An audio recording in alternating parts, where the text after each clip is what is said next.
Ladies and gentlemen, welcome to the podcast that reminds you that last time ever means that it'll happen again next month. It's Lost in the Midcard. We are back, better than ever. Had a little bit of a layoff for a multitude of reasons. Thank you for being patient with us. We are back and ready and focused towards WWE Evolution, which is coming our way here in about 2.5 short weeks. We also are just in the rearview mirror of Super Showdown, and we came back in a good week. I think Raw and SmackDown overall were pretty good. We'll break all of that down and much more. But first, thank you to SpiderDuck.net for being our host, enabling us to be on iTunes and any of your favorite podcasting apps. What you got to do is search for Lost in the Midcard, hit that subscribe button. That way you know every time a new episode comes your way, typically every Thursday, and select Mondays after a WWE pay-per-view. You can also subscribe to us on the YouTube. The links to all of this are on our Facebook page, facebook.com/LostInTheMidcard. Also, you can find it on the Twitter at LITMC Podcast. We also share a lot of the great tweets within the wrestling world. So give us a follow there. I am your host, Jeremy Bennett. You can find me on the Twitter at JBHuskers. As always, my co-host, he is on the Twitter at Raw F Showtime. It is Mr. Matt Black. Matt, welcome back. How's it going, man? It's good to be back, man. A good week of wrestling all around, don't you say? Monday, Tuesday, Wednesday? I'd be hard-pressed to find any complaints this week. I think every show put forth their best effort, and that's a rarity in this day and age, so yeah, I think it was good stuff. And you know, since we've been gone for about a month, the time programming has shifted a little bit, and so now we have what is now a pretty cool 3-hour block of 205 Live, NXT, and Mae Young Classic on Wednesdays. I kind of like that 3-hour block, Matt. I like it, but I feel at some point it could become a little bit too much. Well, yeah, the Mae Young Classic's over soon, so that's true. Yeah, that actually will alleviate it quite a bit. Honestly, I didn't even watch the Mixed Match Challenge yesterday. I just didn't have any interest. So yeah, I didn't either. But I do have the updated standings for the Raw and SmackDown. I'm just not a big fan of the groupings this year. The teams or how they're playing it out. Both. Yeah, the round robin. I don't care about the round robin idea. Honestly, it's done just to extend this thing. Yeah, because the teams that are 0-2, you knew were going to be 0-2. So yeah, it's just to me, it's just I don't know. I'm just not feeling it this year. Like I really enjoyed the first season, and this year, like I'm not a fan of a lot of the team ups, and to me, the whole thing has felt rather flat to me.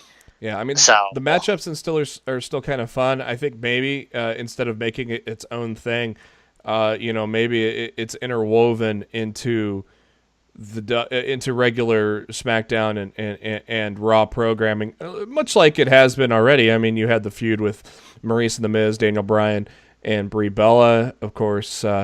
You've had Andrade Cien Almas and Zelina Vega with Rusev and Lana. You know, there's stuff that's been kind of interwoven in already, that doesn't need its own special show on Facebook Watch. But hey, WWE likes to be everywhere, right? That's the way they keep their name out there.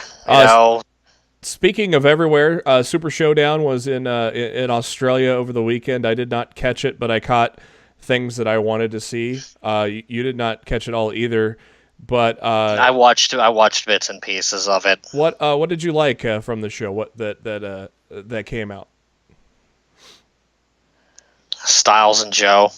Yeah, and I enjoyed the main event for the story that it told. It wasn't a great match, but I enjoyed the story. So I mean, to me, that's really sometimes that's really all that matters. And a nice little, I mean, we expected this kind of a cliffhanger or turn, or, we expected it wasn't going to be all nicey because we've been saying for a long time that we were expecting a tag match down the line. And look, if you've been listening to this show, even before we had our hiatus for a multitude of reasons, I told everybody well over a month ago that this tag team match was coming. Yep. And a lot of people didn't want to hear it. A lot of people said I was out of my mind. But yeah, who's laughing now? Yeah. I thought it was a cool ending to see the Brothers of Destruction, especially the choke slam of HBK through a table, because you haven't seen him take a bump like that in forever. I'm kind of invested in this angle, Matt, even though it's 4 guys that have been around for a very long time. I'm interested. It's cool. I dig it. And, of course, it's all culminating in the return to the ring of one of the greatest of all time. So that in itself is exciting. But I'm having fun with this whole little feud between these 4 guys, Matt. Yeah, it's entertaining, and there's nothing wrong with having, a nostalgia act that's kept to it's kept in its own realm, so to speak. It's not in they're not hurting today's talent. They're all keeping it contained, within the legends. When legends are facing legends, there's nothing wrong with that, especially if it's going to sell tickets and sell network buys and stuff like that. I have more of an issue when the legend comes in and beats the young guy than I have when the legend beats another legend. To me, it's just another added bonus to the programming. Yeah, and I said on the show before we went on our hiatus, I said this feels like Taker Shawn at WrestleMania, and I still think it's going to go that direction too. Well, I think it's going to heavily depend on how Shawn feels after the tag match. Good point. I don't think anything regarding HBK's in-ring future is set in stone beyond what is going to happen in Saudi Arabia, and I think it'll heavily depend on how he's feeling after that match. If that's it, or if he's got something left in the tank, so to speak. And the way they've treated the retirement, I think was good. Undertaker basically forcing him out of retirement to take up the fight. I think sometimes retirements are done and forgotten about, and they just come back, and it makes no sense. This one made sense, so pretty cool. I loved the Australia's reaction for Buddy Murphy winning the Cruiserweight title. That was amazing, on top of a damn good match. That was one of the full matches I did watch too. And I watched the Iconics. I wanted to see their reaction in their home country. They got a nice big win over Naomi and Asuka. So it was really cool to see the Australian talents be showcased there. But for the most part, I was told it was just an okay show. I mean, as we've been saying on the show about all. I thought it was better than the Greatest Royal Rumble, but yeah. I mean, if you missed the show, you didn't miss much. I don't feel like there was anything I would say, oh my God, you got to go back and watch this. Yeah. It wasn't an eventful show, and these shows like this are not going to be eventful. They're mainly done, for the overseas audience and to give you added value to your network subscription. Yep. Like when you start expecting these things to be pay-per-views when they really aren't pay-per-views, you're the one setting yourself up for the disappointment. Yeah, we learned that the first couple times, didn't we, Matt? No, I mean the Greatest Royal Rumble proved it. We don't need to look any further than that. No, a lot of the outcomes that was the standard of what everything in the future is going to look like. Yeah, and a lot of the outcomes were basically predictable, except I didn't expect Miz to go down that quick. But all the other outcomes were pretty predictable. I figured Buddy Murphy was going to win in his home country. Cedric had the title for a nice reign, 180 days, I think they said.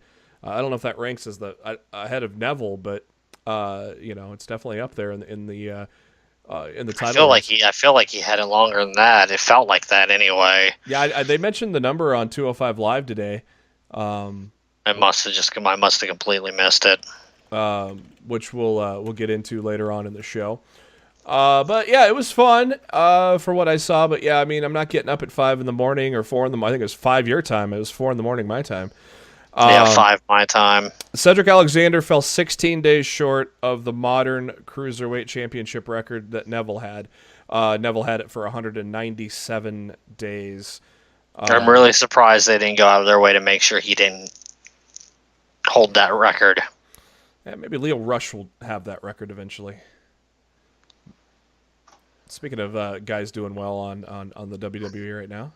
I was going to say, he's a little busy right now. Yeah, he's with him pulling double duty, I don't know if they're going to be willing to put a title on him right now. You don't think? I don't know, man. That's a lot to ask from a guy. Yeah, but he's doing a hell of a job, isn't he, man? I mean, I am thoroughly enjoying his work with Bobby Lashley right now. Lashley's finally what he should have been when they brought him into the company, so exactly. Better late than never. Exactly, and apparently a double turn with him going heel and KO, maybe babyface KO. We'll talk about here in a little bit, but KO is going to be on the shelf probably for only a month, nothing too major, but that's kind of going to. I'll explain why what happened on Monday happened. And we'll go from there. Earlier this week, as we go into headlines, WWE 2K19 came out. And if you've listened to us over the past nearly 4 years, we can't judge it 3 days after it comes out, whatever. It's been out about a week now. But you can't judge it with that short amount of time because it just hasn't had that longevity. But, Matt, I would say at least it's... The matches, the gameplay, the match flow is so much better, and that could lead to longevity. Do you think? Well, I mean, yeah, it's certainly possible. I mean, from what I haven't had much time to play it myself, but from what I have played, it definitely feels and plays better than 2K18. And at this point, from 2K, that's pretty much all we can ask for. Yeah. I really enjoyed. I got my ass kicked, but I really enjoyed playing a couple of matches. I like the menu setup too. And I'm looking forward. I wish it wasn't white. Yeah, it's bright, isn't it? It's way too bright. And I'm excited to dig into the showcase mode with Daniel Bryan. I'll tell you what, though, the Woo Edition, man. I'm glad Matt talked me into not canceling that pre-order because. The stuff that came with that, man, the ring is just amazing. The little piece of robe, it comes in a little hard plastic case. The 80s Flair Funko Pop, it was probably my favorite kind of collector's edition I've ever bought because I think a lot of the collector's editions are just wastes of money and space in your basement or whatever. But this was a good one. Thanks, Matt, for. Talking me off the ledge for that. That's what I do. And you got me back into Supercard too, so I'm kind of been playing that a lot now lately. That's basically been my main mobile game for the past month. I haven't gotten bored with it yet, so enjoying it and enjoying my nicely powered Ric Flair and Charlotte Flair cards and my AJ Styles cards. So hopefully, hopefully we can still say good things about 2K19 a month or 2 months and 3 months down the line. Gee, Matt, what a surprise. What's the top downloaded wrestler on the created wrestlers right now? I don't know, but I would assume it's Tommaso Ciampa. You are right. By about double Zelina Vega in second. Tommaso Ciampa, I'm talking PS4 at least. By far the most downloaded guy. Some news we've known that's come for a long time finally was made official earlier this week. Rey Mysterio is in the WWE. 619 is coming to SmackDown 1000, which of course is this coming Tuesday. So we were all excited. All right, Rey's coming back to WWE. Last time he was at the Rumble. It looked fucking amazing. And then the WWE decided to up the ante and put him against Shinsuke Nakamura. How about that, Matt? It should be a great way to bring him back. Oh, man. In advance of his return to the WWE, Rey Mysterio has filed some trademarks. The greatest mask of all time, or the GMO G-M-O-A-T, the Gamote. So Rey calling himself basically the goat of masked wrestlers, and I think he could safely say that, right, Matt? I really can't think of anybody with more notoriety than him. Some more SmackDown 1000 stuff. Edge is set to be making an in-ring appearance. He'll host the Cutting Edge. No word on who his guest is going to be. Possible name for SmackDown 1000, Michelle McCool, but I think that might just be the rumor because Undertaker is scheduled to appear at SmackDown 1000 as well. Of course, Evolution is going to reform. That means Batista returning to the WWE, so that'll be great. Any other names that I didn't mention, Matt, that we got for SmackDown 1000? Or are they still kind of being a little hushy on it? I don't remember off the top of my head. Yeah, honestly, the hype is in no way here for this show like it was for Raw 1000. Like it's not even. Maybe that's not a bad. It's thing. Not even comparable. Maybe that's not a bad thing.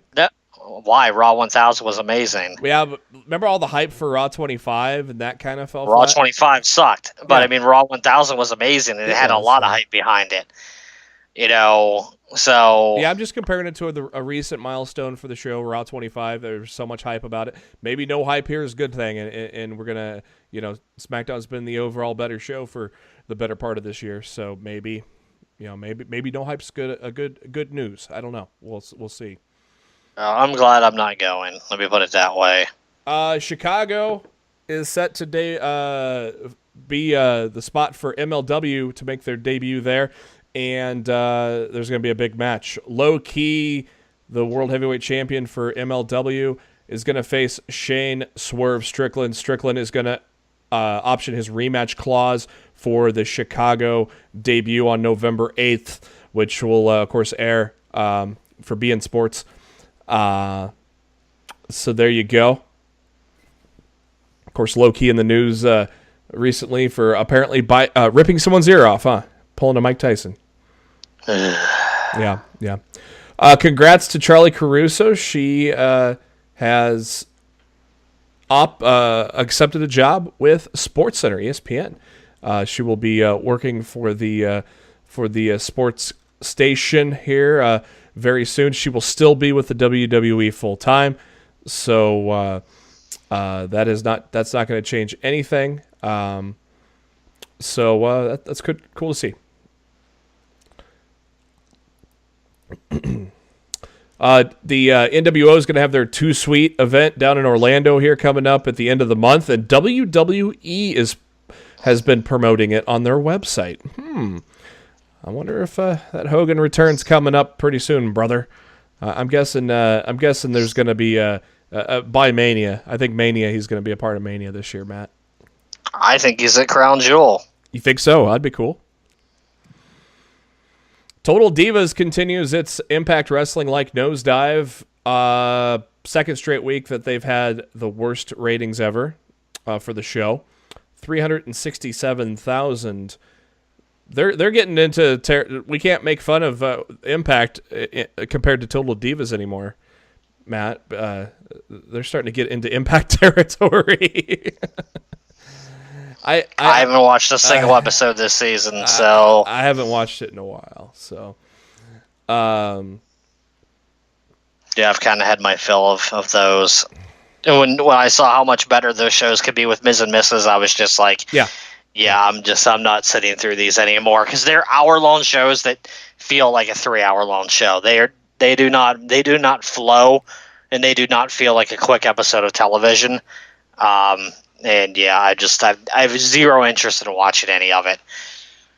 After hitting an all-time low in early August, Impact Wrestling got back over the 200,000 mark for a couple of months, but fell below it again on October 4th's episode. They go down to 190,000 viewers.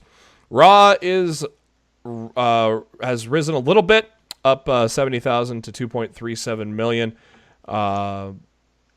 2.2 million tuned in for the final hour, which was over 100,000 more than the week prior. SmackDown Live also rising. up 2.13 million, as they have been kind of hovering around the low 2 millions for some time now, but have not fallen below 2 million. As you've seen, if you watched Monday Night Raw, Liv Morgan cleared 100% by the doctors. Of course, she had suffered a concussion after accidentally being kicked by Brie Bella during a sequence of her yes kicks, but she was cleared to compete, and she came out with a little bit of fire against Brie on Monday night, didn't she, Matt? I hate this subject. I honestly don't even want to talk about it. Yeah? Okay. I was going to say, why do you hate it? But, okay. If you don't want to talk about it, that's fine. I think I get the gist of it. Royal Rumble tickets, I was kind of wondering about this because I think I'm going, and they finally are going on sale. They're going on sale this Friday at 10 a.m. Pacific time, or noon Central, 1 o'clock Eastern, this Friday. Of course, the Royal Rumble takes place from Chase Field, the baseball stadium in Phoenix, Arizona. It takes place on Sunday, January the 27th. There's also various packages for sale at RoyalRumbleTravel.com. Those are available right now, so if you're looking to get little travel packages. Luckily for me, we travel down to central Nebraska and can fly down to Arizona for like $50, so it's kind of a nice little deal they got down there. It's about a 90-minute drive to the airport, but it's definitely worth it for cheap flights. Pre-sale codes are also out there if you do WWE Rumble at Ticketmaster. That pre-sale started on October 10th. During the King of Pro Wrestling event, we crowned a new IWGP Junior Heavyweight Champion. Kushida defeated Marty Scurll to capture that vacant championship. And lo and behold, Chris Jericho appeared again, didn't he there, Matt? That's what he does. That was, again, Jericho, his surprise appearances in New Japan are just so cool. I love him. He appeared as one of, I guess, would you call it a druid or something? Or yeah, I guess that's the best way to describe it. One of Evil's druids, and then attacked him.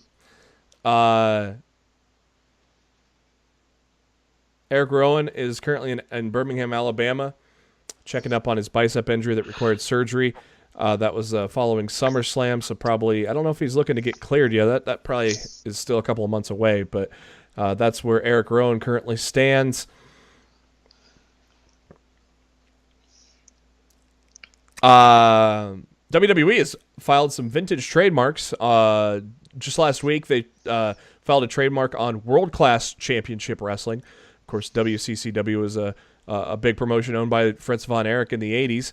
The company also filed a trademark for WCCW, and WWE had purchased those rights of the video library from Kevin Von Erich in 2006. So you can watch a lot of WCCW stuff on the network. Of course, known probably best for the Von Erichs and the Freebirds, and also All-Star Wrestling, and also trademarks on several WCW-related titles have been trademarked as well.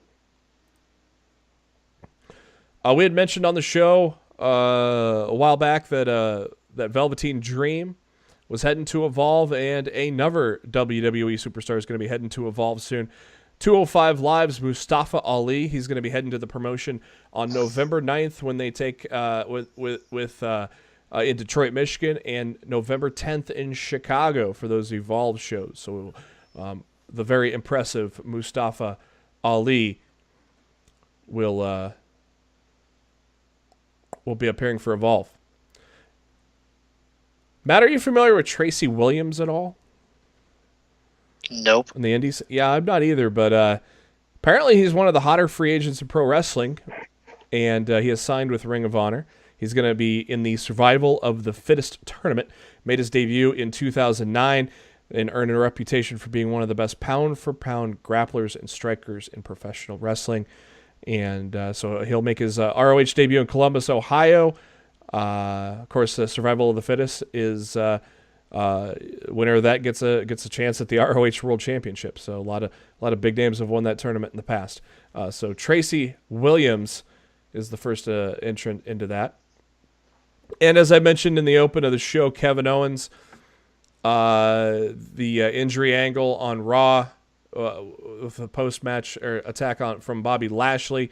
Owens is going to take some time off for minor knee surgery, so probably expect Owens to be out for about a month to 6 weeks probably.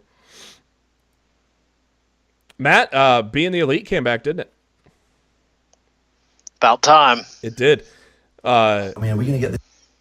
And we start things off with a rib on Marty Scurll on last week's episode, making him think he was fired. SoCal Uncensored eating it in and out. I think it's funny how Arthur and now they said his name a lot these last 2 episodes, and I still can't fucking remember the guy's name. I think it's Trevor. Arthur and Trevor. They're wearing finger splints because Marty Scurll broke their fingers. And then apparently they work at the In-N-Out Burger now as they put their balls on Frankie Kazarian's burger and pissed in Scorpio's drink. This is the worst town I've ever been in. Young Bucks enjoying some time off. 2 weeks. That's 2 weeks at home is a long time for the Bucks, isn't it? As much as they're on the road, 2 weeks is probably an eternity. Enjoying a well-deserved vacation after All In. And Matt got some LASIK surgery, so they actually showed some footage of that as it was happening, which was pretty interesting.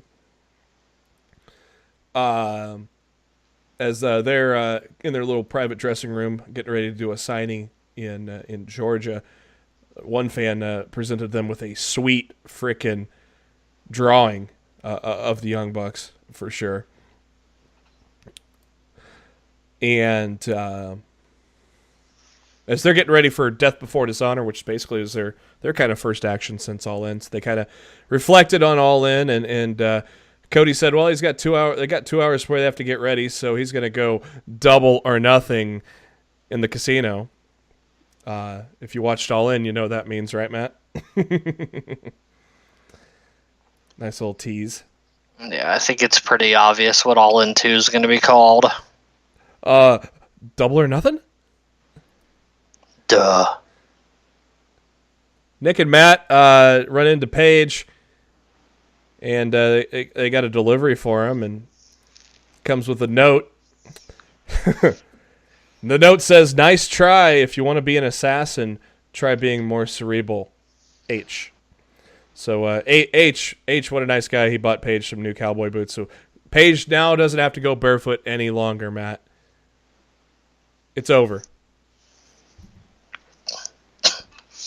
Long time coming.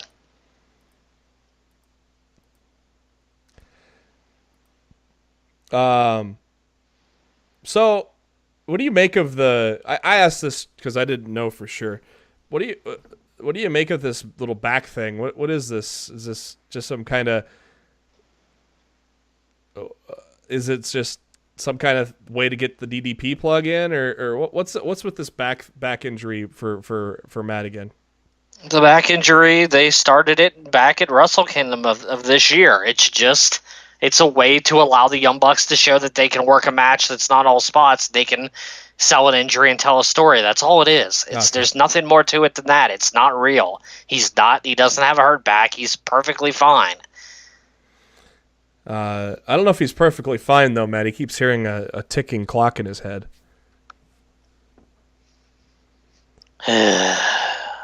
2 months, 30 days, 13 hours until the contract runs out. And that's the end of last week's episode.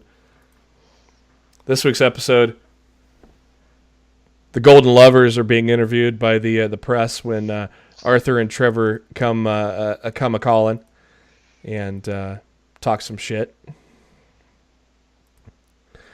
What did you think of the what did you think of the SCU Vegas Bender? Meh. I thought the partying part was pretty funny. And who did they run into? Beretta? I couldn't tell. I can't remember who they ran into. I don't even remember. And then they woke up all in the same bed with most of their clothes off, and Kazarian must have ate a lot of clams as he just kind of puked all over the hotel floor. That's going to be a charge.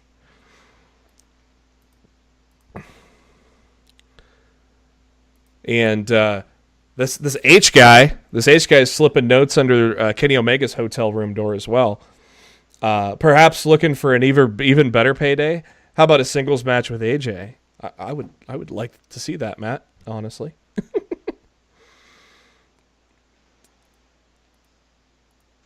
And then another note went under the door. And then Kenny opens the door and there's Cody, so he thinks Cody's the one slipping the notes under the door. But no, it was just, yeah, you don't want to know. Young Bucks go shopping in Japan. And then the guys talk about Paige's new cowboy boots. And we end the show with that ticking clock again, Matt. So I'm guessing that's going to be a theme for the next couple of months, huh? That will be a theme until the end of the year, clearly. That's what it's being done for. It's a build. Well, is your opinion on what they're going to do changed? No, they're not going to WWE. So these letters and gifts from H don't mean anything? It's nothing more than storytelling to make people believe that there's a chance they're going to go. They're not going. Well, Fat Ass Moss is going to NXT, so at least there's something. 205 Live tonight kicked off with Lio Rush, the man of the hour, cutting a promo. He took on Lince Dorado. And as the match progressed, surprise, surprise, some familiar music plays, and out comes Maria Kanellis. And then as she appears on stage, Mike Kanellis comes out and pushes Lince Dorado off the turnbuckle and attacks him. We got ourselves a new member of the 205 Live stable, don't we, Matt? I think it's long overdue they give Mike something to do. Yeah. So clearly it took his wife coming back for them to have any interest in giving him something to do. Yeah. But better late than never. Yeah, and for all those on the internet saying, well, he got demoted, and no. How do you go from not being on TV at all to being on TV, and that's called a demotion? People are fucking stupid.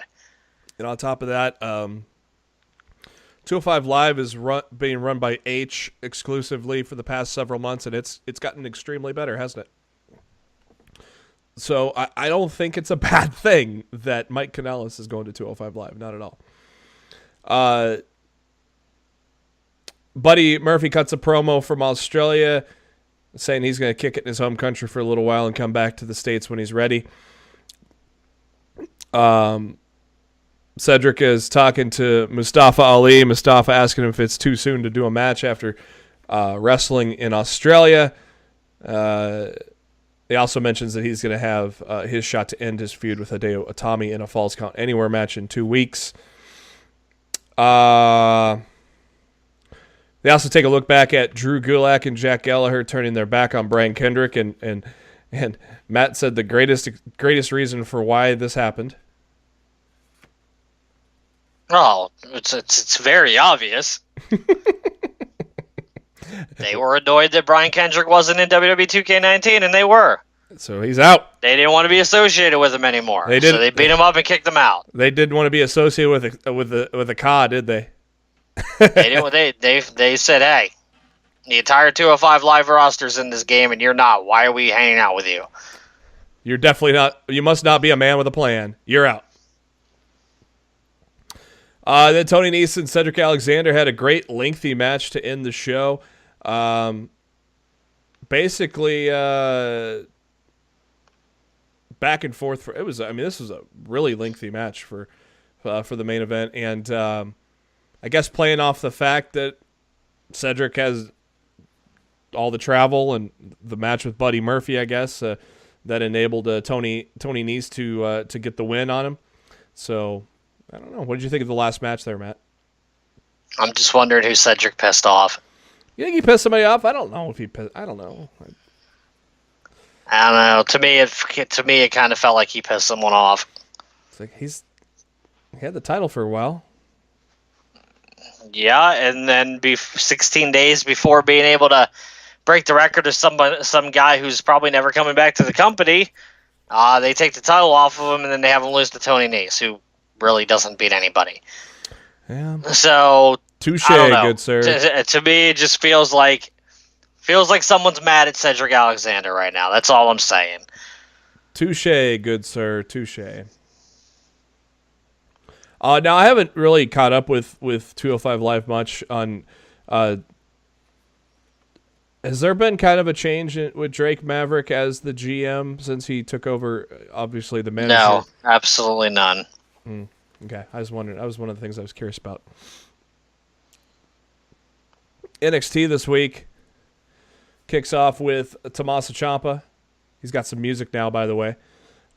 He says the greatest sports entertainer of all time now has the greatest entrance music of all time. I actually do like the entrance music.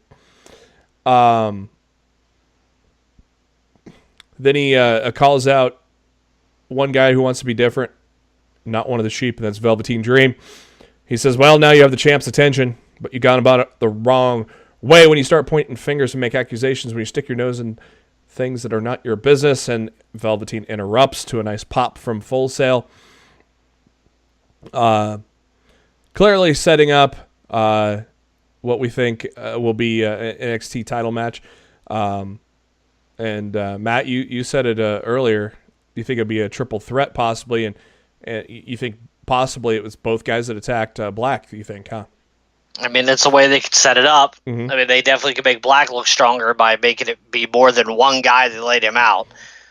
But, they could go any way with it now. We're going to know in the next week or two who attacked Black, and everything's going to start shaping together for TakeOver War Games in November. I know. No, you don't. Shut I up. know. You know nothing. Nikki Cross's music comes out, and Nikki Cross is just fantastic.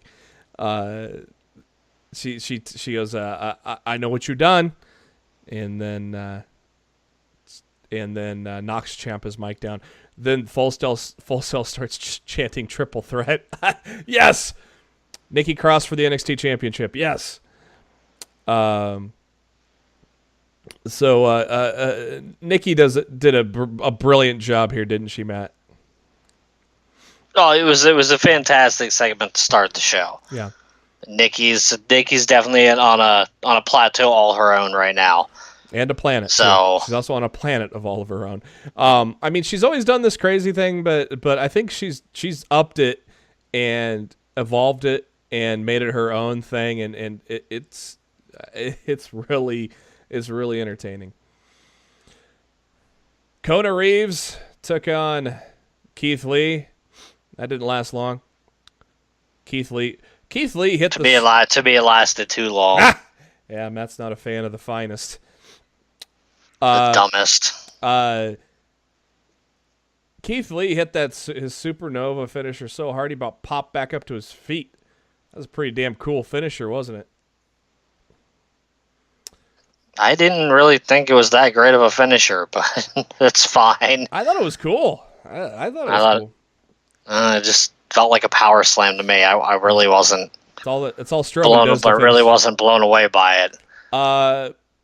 Showed a really cool video package of Shayna Baszler as she trains and prepares for her NXT Championship, Women's Championship rematch with Kairi Sane at WWE Evolution. I thought that was a very cool segment, showing a lot of her training and just how angry she is because people think that Kairi won the match, not that Shayna just made a mistake.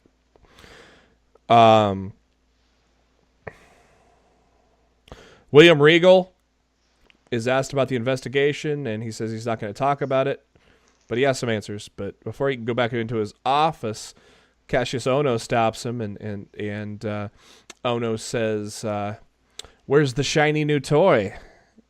And Regal doesn't know what he's talking about, and he goes, "Maybe your bromance isn't what you thought it, and maybe he did it."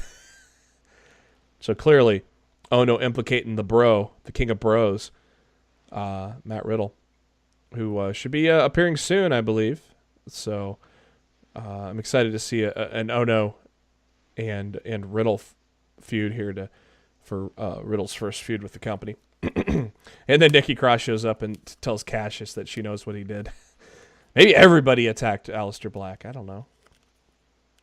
Next week for the NXT, actually, next week for the NXT Tag Team Championships, Undisputed Era are going to take on the War Raiders. Also, Nikki Cross will take on Bianca Belair. And then we go to the main event of NXT this week. And, woo, Matt, fucking amazing, huh? It's a hell of a triple threat match. Ricochet. Hats off to all three of those guys. Ricochet, Adam Cole, Pete Dunne for the NXT North American Championship. And I was happy when they showed Ricochet walking backstage at about 30 after the hour, because I knew they were going to get a lot of time. And this was probably one of the best, if not the best, NXT television matches of the year. It definitely had a takeover feel to it. It was brilliantly done. I posed this question to you here on Twitter tonight, Matt. I'm just curious what your thoughts are.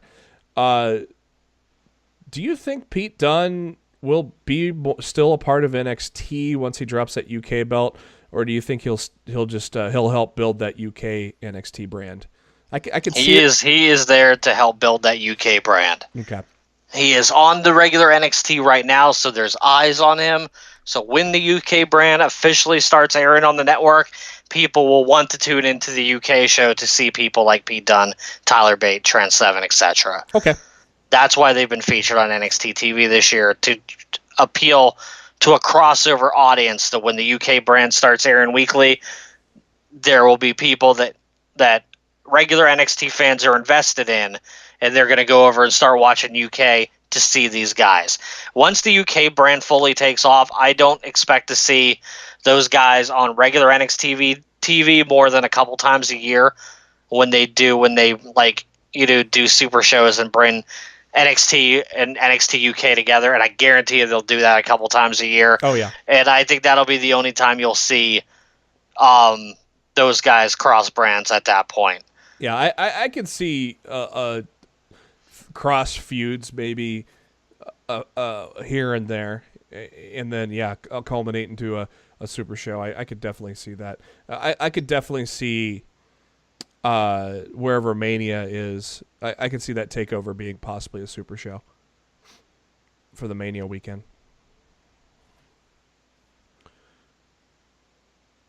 Pete Dunne hit the bitter end on Adam Cole at the end, but Ricochet hit a springboard 450 to break the cover up and then got the pin on Pete Dunne. So Ricochet retains his North American Championship in a brilliant match. Well done, boys. Mae Young Classic, second night of round 2 action. We kick off with Zeusis against Io Shirai in a second round match. No surprise there with Io Shirai getting the win. Probably one of my favorite matches of the evening was Xia Li against Deonna Purrazzo. I thought this was a real good match. With you see the growth in Deonna Purrazzo now. She has these moves that sets up the Fujiwara armbar, and I thought her technical ability and telling the story, setting that up to make Lee tap out. I thought that was well done on Deonna's part. What did you see on that match? I just thought it was a really good match. You know, I've watched Deonna Purrazzo wrestle for a very long time, and she's exactly where she belongs now. So, Tegan Nox continues her redemption after missing out on last year's Mae Young Classic. She faced the Canadian Nicole Matthews in a second round match. It was a lot shorter match than I thought it was going to go, but that shiny wizard was hit by Nox, and she's going to move on to face Rhea Ripley. That's going to be a pretty damn good match, I could assume. So that'll be in the quarterfinals. And another great match to close the show between two ring veterans, Mia Yim and Caitlyn. What did you think of the last match of the Mae Young Classic tonight, Matt? To me, it was my favorite match on the show. Mm-hmm. I thought they brought everything. They brought everything to the table, and I thought they tore the house down. I thought they did a really good job, and I felt like the result could have went either way. But their journey ends in the next round because it's Tony time. Yeah, I loved what they did, carrying over from the last round, working on Mae Yim's Caitlyn working on Mae Yim's hand injury from her first round match against Sienna. I can't remember what they called her here in this tournament, but Allison Kay. Allison Kay, that's right. I thought that was really well done. Caitlyn really showing no mercy at all on that hand, but Mae Yim overcoming and even overcame one of Caitlyn's patent spears, and after she hit a spear, which has been her finisher before, she went for the hand again but missed, and then Mia applied a knee bar, and Caitlyn could not go anywhere and had to tap out. So Mae Young faces Toni Storm in the quarterfinals. Quarterfinals, man. How about this? This is good. Meiko Satomura against Lacey Lane. Toni Storm, Mae Young, Tegan Nox, Rhea Ripley, Io Shirai, Deonna Purrazzo. This is going to be a fun quarterfinal, ain't it, Matt? It should be a hell of a show next week. Are they going all 4 matches next week in the quarters? Trying to think you got to think Evolution is on the 28th, and that's going to be the final. So they only have 2 weeks left of stuff to air. So, yeah, I got to think all 4 matches next week, and then the two semifinals matches the week after that. Those two semis probably go a little longer. And 4 days later, it's going to be Evolution. So, yeah, they've got to air all 4 next week. They have to. Not covering Mixed Match Challenge this week, but we'll give you an update on the standings.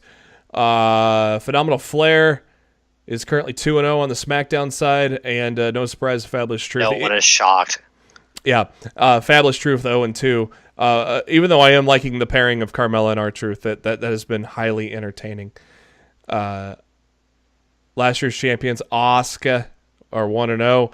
Ravishing Rusev Day, 0-1. And Day One Glow is currently 1-1 on the SmackDown side. On the Raw side, again, no surprise, Mahalisha is 0-2. Team Pause is 0-1. Of course, now Natalya is going to need to find a new partner with Kevin Owens out.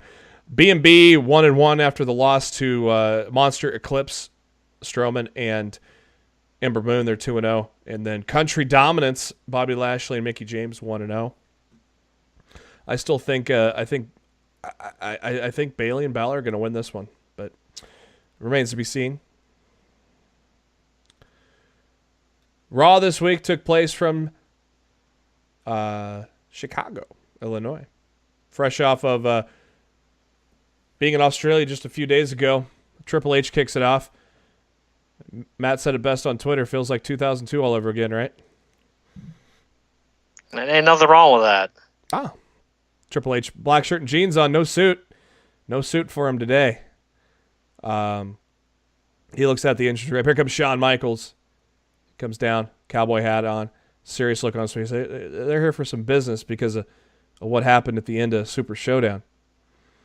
And they show the video package of what happened throughout the match. And then, of course, the end of the match where they all do a curtain call, but then it all turned as the Brothers of Destruction attacked Hunter and Sean, and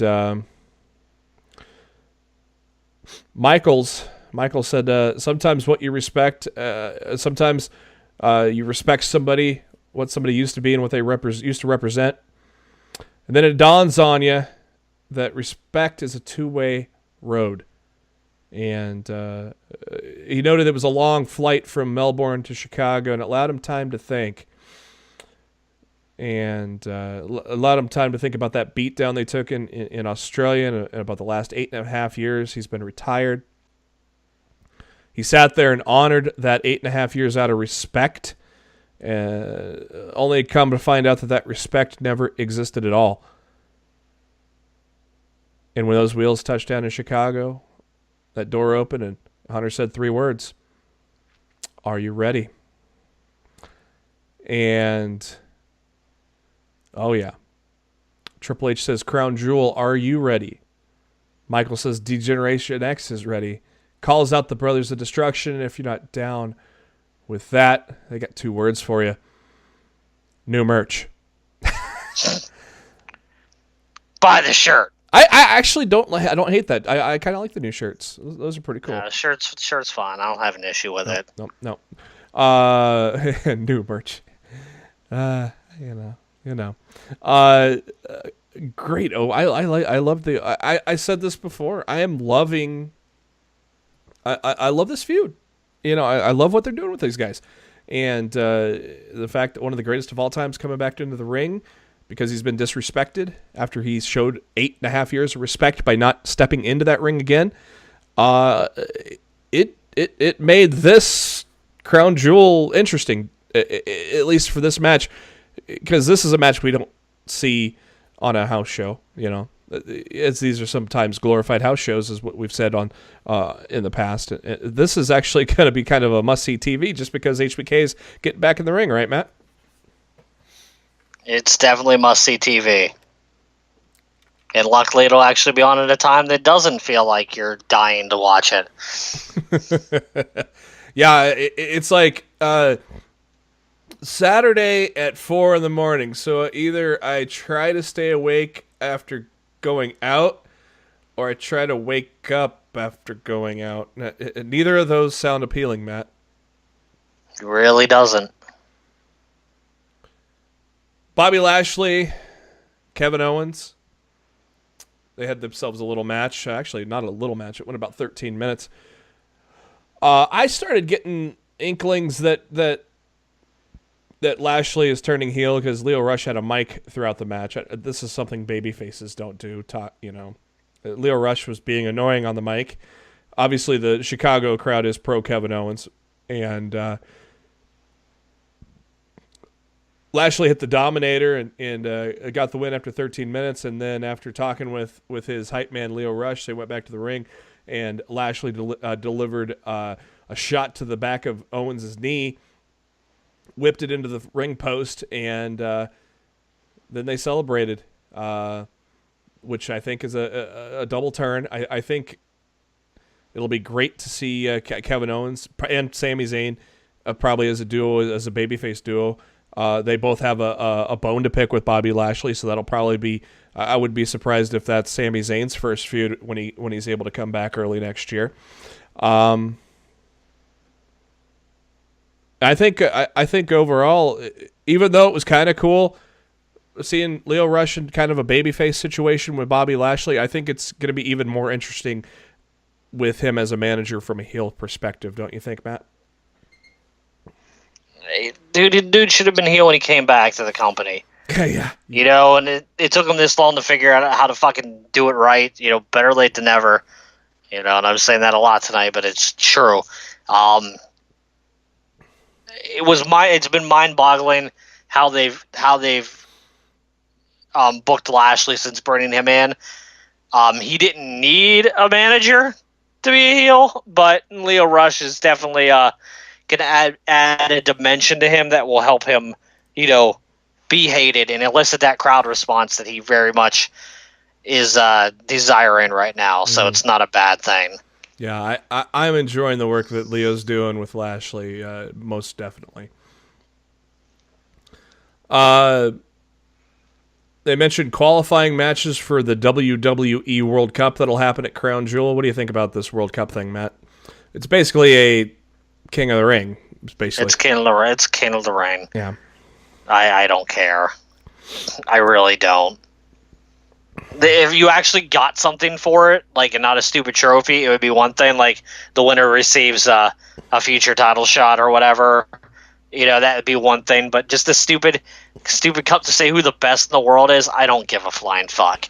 Yeah, and on top of that, to me, when there's a tournament going on, it has to be for something of importance.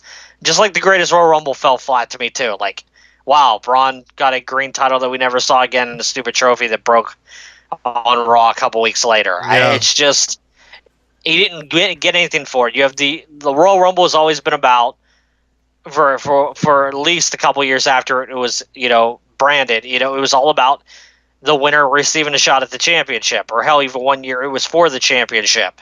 But now it was like you have the greatest Royal Rumble and you get nothing. To me, that kind of stuff's a joke. I mean, it's a match for the sake of a match. Mm-hmm. And this is a tournament for the sake of a tournament. I don't dig it at all. Finn Balor and Bayley were interviewed by Caleb Broxton, talking about the Mixed Match Challenge and how they're going to challenge Jinder Mahal and Alicia Fox later on. They were interrupted by the great Lio Rush and Bobby Lashley, because, hey, every hour it's time for the man of the hour, right? Why not? And Rush said, well, with Lashley's power, that is too sweet that he beat up Kevin Owens.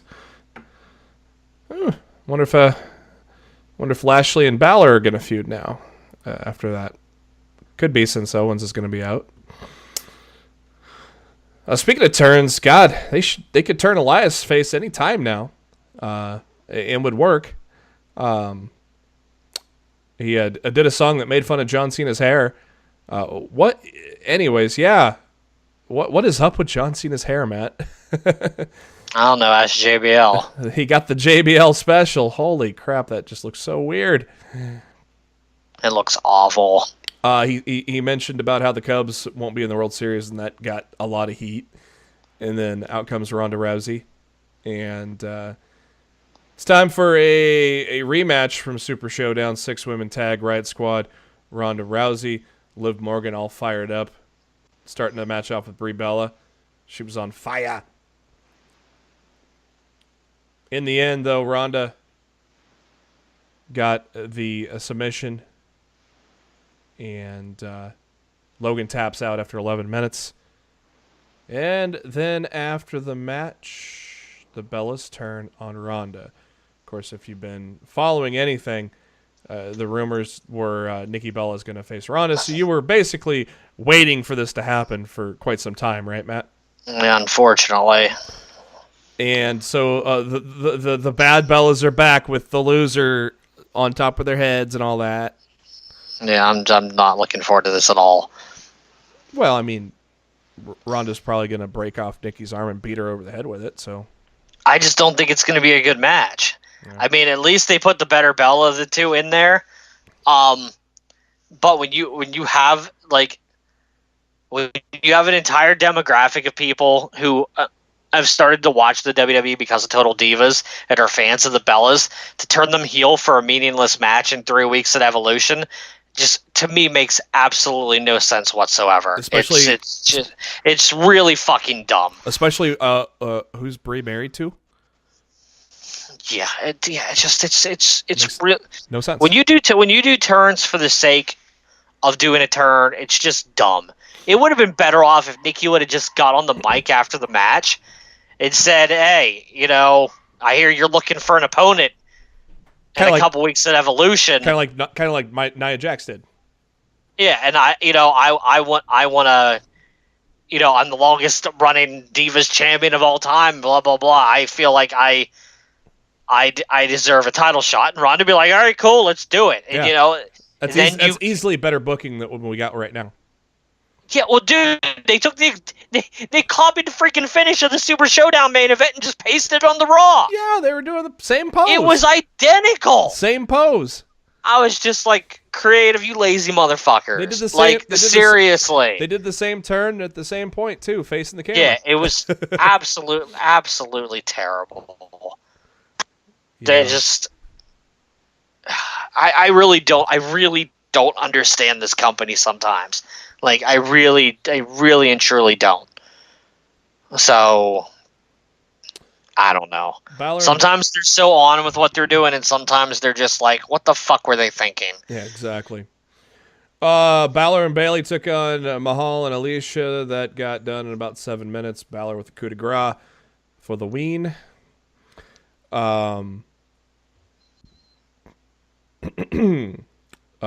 Ziggler, and McIntyre in the locker room. Ziggler trying to rally the troops, but Strowman reminded him of who lost that match. And Yeah, Ziggler, you fucking jobber. And said it's time to put the Shield down for good and does not want any excuses. Yeah, Ziggler, you fucking jobber. Baron Corbin backstage, and Heath Slater sighting. He walks up to him and says he wants to be a part of this battle royal to determine who's going to go into the World Cup. And Corbin said, no, because you're not any good. Oh, God, that's harsh, Corbin. He's got kids. And Slater is good, so shut up. Unfortunately, the sad state of the tag division of Raw, though, right? They're barely even... It's a sad division, and him and Rhino are barely even featured. So, bunch of no-name wrestlers in the ring for a battle royal that Baron Corbin set up just to basically put himself in the World Cup, and Corbin called it a star-studded battle royal. Yeah, about that. But hey, I saw Kurt Angle coming from a mile away. Oh yeah, easily. The Conquistador thing was pretty funny, though, considering his buddies Edge and Christian have donned the Conquistador gig before. I thought it was kind of funny. Of course, the Conquistador was sitting out on the outside of the ring. Corbin thought he'd won, but out comes the Conquistador, and he's actually putting up was that a German suplex? Was that an Olympic slam? Whoa, there goes Corbin over the top, and it's Kurt Angle, of course it is, and that was pretty funny to see Kurt Angle dancing around like the Conquistador. Again, Angle, great with comedy, and another example right there was him as the Conquistador. I bet Edge and Christian had to be proud, right? I don't think they care. Ember Moon took on Nia Jax. That went all of 3 minutes. Moon wins by countout, probably one of her biggest wins since coming to Raw. After the match, Jax hugs Moon and raises her hand, and they walked off. I thought, oh, great, they're turning Nia heel again. No, they're nice. Playing nice. Trish Stratus comes out to a great Chicago pop. Good to see her back. She says they're going to make history in 3 weeks at Evolution. Wanted to talk about that moment of bliss from the week before. Wants to actually call it a moment of BS. And she wants to enlighten Little Miss Brat with a moment of stratisfaction. Alexa Bliss and Mickie James, who's looking very nice, come out to the ring. And they talk some shit to Trish. And after some shit talking, Trish says, "You want to go right now?" And they come down to the ring. Mickey's like, these people don't deserve it. James says, nothing good ever happens in Chicago, because that references Mickey beating Trish at WrestleMania 22 in the very same building that they were standing in. And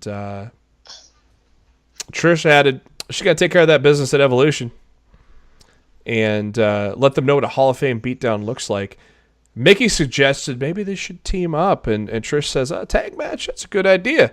I got a good partner. Let me think of one here. It's going to be an extremely difficult decision, but how about this girl, Lita? Big pop for Lita. Lita and Trish tagging. I like it, Matt. I like it better than the 2 singles matches. Thank God. You too, I guess. I wasn't a fan of those announced matches to begin with. Yeah. Putting them together into a tag match is so much better than having to watch these train wrecks in singles competition. Yeah, and plus it would have been really, really bad. Plus, you get the flashbacks of Trish and Mickey too. So, I think the tag match was best for business. Lita tried to go up for a moonsault, but Bliss pulled Mickey out of the ring to save her. Another great segment of setting up for Evolution. The Shield cuts one of their vintage promos, and then it's Bobby Roode and Chad Gable against the Ascension. I still think this is the gateway of finally turning Roode heel. He's going to get sick of Chad, and some of that kind of happened with Chad tagging himself in and getting the bridge pin there. This just feels so awkward with Bobby Roode. I don't get it, Matt. You feel like this is going to just lead to Roode's heel turn? To me, I already feel like it's just taken way too long. And now with the AOP involved, I mean, I don't know, man. Like, I don't either. I feel like the tag division was making good moves until they put the titles on Drew and Dolph. And now that they're on Drew and Dolph, it's like, you guys are over here, and the rest of the tag division's over here. And since these guys are main eventers, none of you guys are facing these guys for the tag team titles. So it's just like, it's a waste. So, yeah, it's whatever. The tag division on Raw sucks right now. It does. It sucks. It sucks pretty damn bad. It's amazing how it's night and day from SmackDown right now. And that's even with one of their major teams hurt. And SmackDown's tag division's still good. Paul Heyman shows up on the ramp, cutting a promo, saying how Brock Lesnar cares about the Universal title. Yeah, right. Okay. But he'll be, of course, a part of Crown Jewel. Triple threat match, Roman, Strowman, and Lesnar.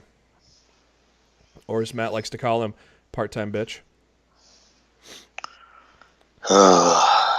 We had two part-time bitches. JBL Cena. JBL Cena. The main event of Raw was a rematch from Super Showdown, Shield against Strowman, McIntyre, and Ziggler. I thought a very good main event. The big story here was the fact that Dean Ambrose just walks out at the end of the match. What do you or not the end of the match, after the match, doesn't stay in the ring with Roman and Seth. What do you think of all this? Much ado about nothing, or start a Dean I turning definitely heel? think it's much ado. I think it's much ado about nothing. Yeah, that was my initial thought too. I don't think Dean's turning heel, at least not yet. I would love to see a heel turn. I'd love to see Dean as a heel eventually, but I still think there's a lot to do with this Shield that they didn't get to do before Dean tore his triceps. So much better than average Monday Night Raw compared to some of the past from the year. So good start there, and it actually I might have enjoyed Raw a little more than SmackDown this week, Matt. You? No. No? No. I don't know. They were both. I enjoyed both shows. I'm not going to try to pick one over the other right now. When they're both good, I'm not trying to downplay one over the other. Becky Lynch, Charlotte Flair for the Women's Championship, kicking off SmackDown Live, which is live from Indianapolis. Episode 999. Hey, that's how much the WWE Network costs. How did they missed a big marketing opportunity there this week. Anyways, I kind of saw this coming a mile away just because Evolution's so close to now. I totally expected a double count out. Of course, the stipulation was Becky Lynch gets disqualified, she loses her title. So I was like, yeah, double count out sounds like what's going to happen. Well, guess what? It happened. After about 22 minutes, though, I mean, they got a lot of time, which was great. My only worry is can they up the ante at Evolution, Matt? Do you think they can? They're gonna have to. Well, it's last woman standing, and has that ever been done in the NXT? I know they said it's never been done in WWE. They did it in NXT, but they haven't done it on the main roster. So since it hasn't been done on the main roster, it's never happened. Well, yeah, good point, Vince. So last woman standing for the Women's Championship at Evolution. I like the stipulation. This has been a great feud. So still can't quite get the crowd to boo Becky Lynch, though, huh? Yeah, they're not going to. What do you think of that spear through the video wall there? Well, Charlotte fucked her hand up over it, so... Yeah. I was wondering if that was kayfabe or legit because it took a while to show it. So I kind of wondered if they put put a little something on it. But I could definitely see how you cut yourself there too. So I could see it either way. But that was a pretty cool visual that you don't see too often with a women's feud or women wrestling. A spear through that video wall, that was pretty cool. I thought that was really cool. They showed Jeff Hardy putting on some face paint because he's facing Samoa Joe. And winner gets to be an entrant into the World Cup to join Kurt Angle and John Cena. Who did John Cena beat to qualify for the World Cup? His mom. Ooh. 6 stars? Probably 1. Wow. You gave it 1. I'm amazed. But you got to give it a 1 star, right? That's the lowest you can go. I don't know. I don't star rate matches. My name isn't Dave Meltzer. They sold Joe's leg injury from the Super Showdown match with AJ Styles. He could not even stand on it, so the ref called for the match. Jeff Hardy moves on to the World Cup.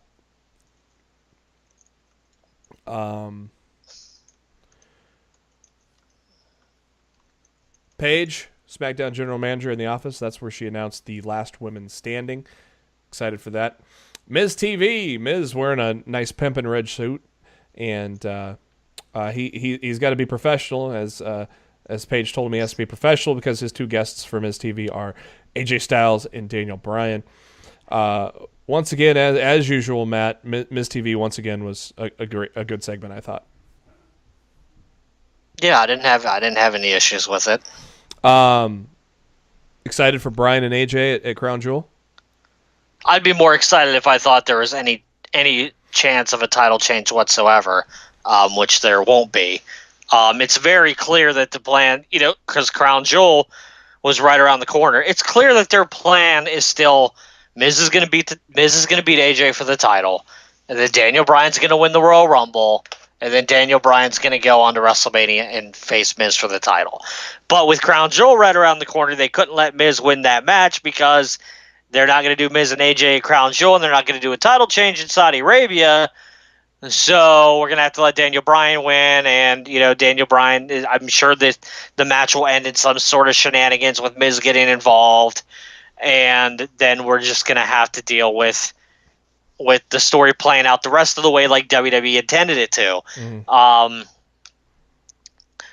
The match will be good for what we get, but like if you're expecting a clean finish in this match in a few weeks, I got a Bridge of Brooklyn to sell you. Yeah.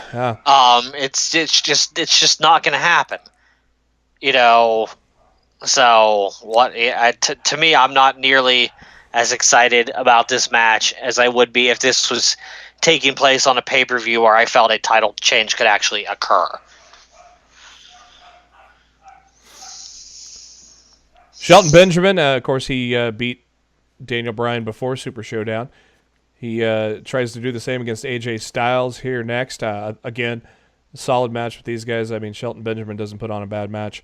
Neither does AJ Styles. So that was highly entertaining. About 10 minutes they got there with AJ Styles getting the win with a phenomenal forearm. Both Bryan and Miz on commentary. That was kind of entertaining, I thought. Better than normal for the commentary.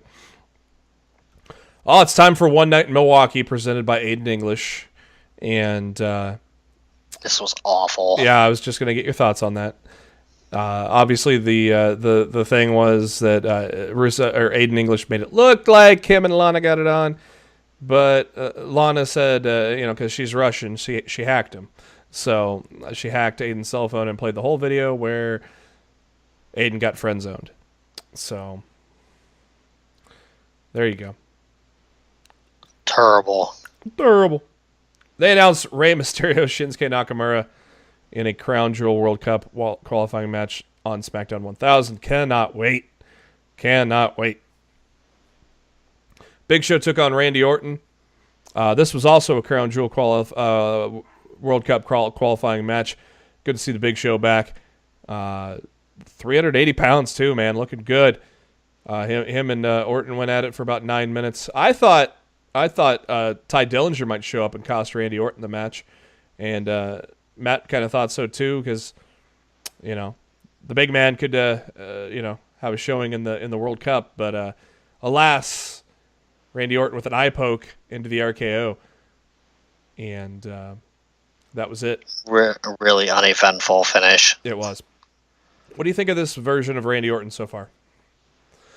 It drives me nuts when they say this is the most sadistic. No, it is not even. Is it close. wrong? Is it wrong that I dug it at first, but now I'm already bored? Really, you're bored? I'm just kind of bored by it already. Yeah. I don't know. Because he's not really in any type of feud right now. No, it was with Ty. So it's just like it's there just to be there, and I don't foresee a long-term feud with Randy Orton and Ty Dillinger. No. And the whole storyline was that Orton beat Hardy so bad he had to be off TV, but now Hardy's back on TV facing Samoa Joe, and we're just supposed to pretend like that entire feud never happened, and Orton no longer cares that Hardy's back on TV. Yeah, he's not erased. It didn't. The whole thing doesn't make any sense to me. Guarantee you, those two are first round of World Cup. Guarantee you. It just drives me nuts when Tom Phillips calls this the most sadistic Randy Orton ever. Not even close. I mean, we have the network. We can go back. There are a lot more sadistic Randy Ortons. Legend Killer puts laps around this. No, Legend Killer Randy Orton never took a finger into somebody's ear and yanked on it. That's true. So, that was just an ugly visual. And I think that's really what they're referring to more so than anything. I didn't really get the same feeling from the fingers and the ring thing on the turnbuckle for Ty a week or two ago. I didn't feel the same thing for that as I felt for the stuff that they did with Hardy's ear. And one quick note of minor breaking news for those in the Florida area: stay safe with Hurricane Michael. The Jacksonville, Florida event for NXT postponed. This is supposed to take place on Thursday, the 11th, postponed till November 30th. But hopefully everybody in Florida stays safe as the hurricane made its landfall today. Yeah, safety is a lot more of a concern right now than an NXT show. So that's going to do it for this edition of Lost in the Midcard. Good to be back. Thank you for tuning in. We are going to be back at you here next week, and we're getting real close to Evolution. That's going to be a fun one. We're going to talk about it, but we may do a special our return of our pay-per-view post shows. We may do one after Evolution, so we'll see what happens there. But thank you to SpiderDuck.net for being our host, enabling us to be on iTunes and any of your favorite podcasting apps. What you got to do: search for Lost in the Midcard, hit that subscribe button. That way, you know every time a new episode comes your way. Every Thursday and select Mondays after a WWE pay-per-view.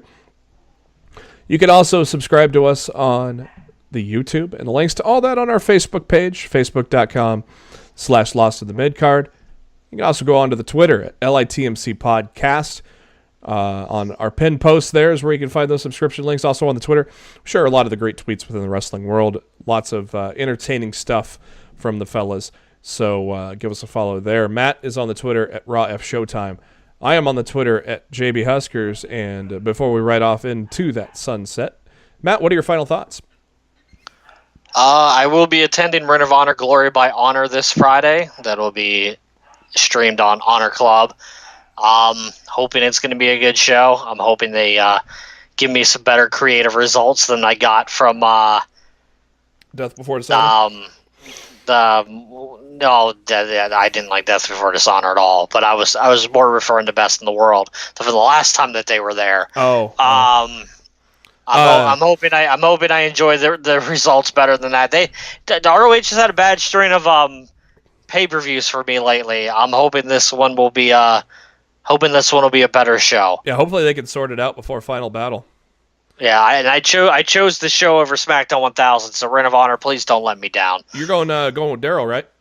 Yep, going with Daryl. What matches are? Do you know matches on there ahead of time? Yeah, hold on. Let me pull up ROHWrestling.com. I actually really like the card. Oh, okay. I'm just hoping that I like the results, because that kind of stuff,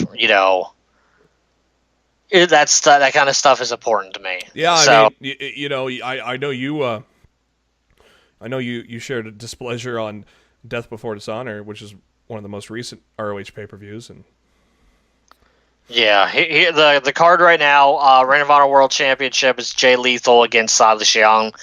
The 6-man tag team championships are on the line with Cody and the Young Bucks defending against SoCal Uncensored. Non-title match, TV champion Jeff Cobb against Eli Isom. I don't even know who that is. Villain versus Hero 3. We got Marty Scurll versus Hurricane Helms. sweet. We've got Shane Taylor versus Adam Page. Bully Ray versus Jonathan Gresham. And non-title tag team match with the Briscoes against the Bouncers, Beer City Bruiser and Brian Malonis. And Kenny Kane and Flip Gordon versus the Kingdom. They say signed to appear Madison Rain, so I guess she'll be in Women of Honor action, but I'm not sure who she's going to be facing. So good deal. Well, but yeah, I think the card sounds good. I'm looking forward to the show. We'll get a hold. Like I said, I just hope I end up enjoying it more than their last effort in Baltimore or Death Before Dishonor for that matter. Yeah, and we'll maybe talk to Daryl and see if we can get him on the show and get you guys to talk about what you thought. So, all right. Well, for Matt Black, this is Jeremy Bennett. Thanks for tuning in to Lost the Midcard. We'll catch you next week.